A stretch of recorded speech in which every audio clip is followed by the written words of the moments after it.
It can't, because the desire is infinite. So it can't be filled up by anything. Yeah, there's no ceiling. Right. So you keep throwing things in more and more and more. At a point where I felt like my suffering was pointless. I didn't understand what was going on. I felt like,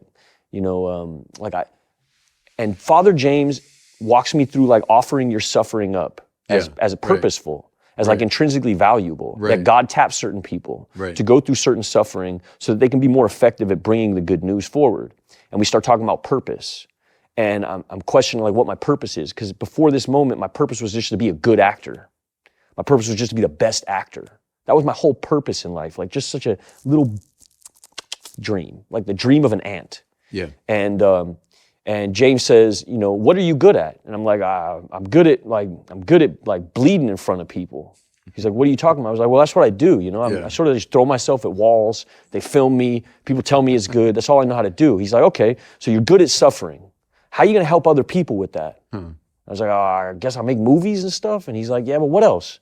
And we start getting deep off into this conversation and what the arithmetic of purpose is. And James says, you find out what you're good at first.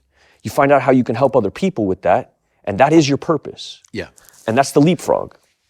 Right. I mean, there's so many spiritual principles that you're talking about. And what's cool to me is you were learning them not abstractly, not from a book. You were living through them, and you had some good people guiding you. But one of them is the whole attachment detachment thing, which every spiritual master talks about. I mean, ancient, medieval, modern, every master is you got to hunger for God. We all do, which is infinite hunger. It's what everybody wants. Sam Harris wants it. Trust me. But we hook it on to something in this world. So we say it's wealth, it's power, it's pleasure, it's my career, it's whatever it is. It's going to make me happy.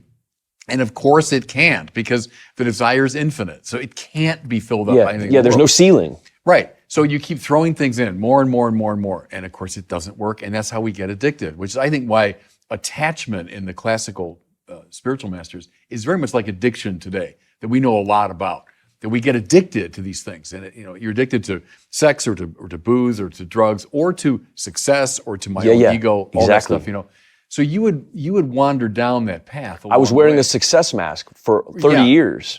But see, it's like did you ever see this thing? It was Jim Carrey. It was a really funny little routine he did. It was at the Golden Globes, and he gets up and he said, "This is not just Jim Carrey speaking to you. This is 2-time Golden Globe winner Jim Carrey." And then he said, "What I dream about at night is that someday I will be 3-time Golden Globe winner, and then the quest will be over." And they all laugh, but it was perfect. It was a perfect little parody of that problem, So you're in there, and I'm thinking of Chesterton, G.K. Chesterton. Have you read him at all?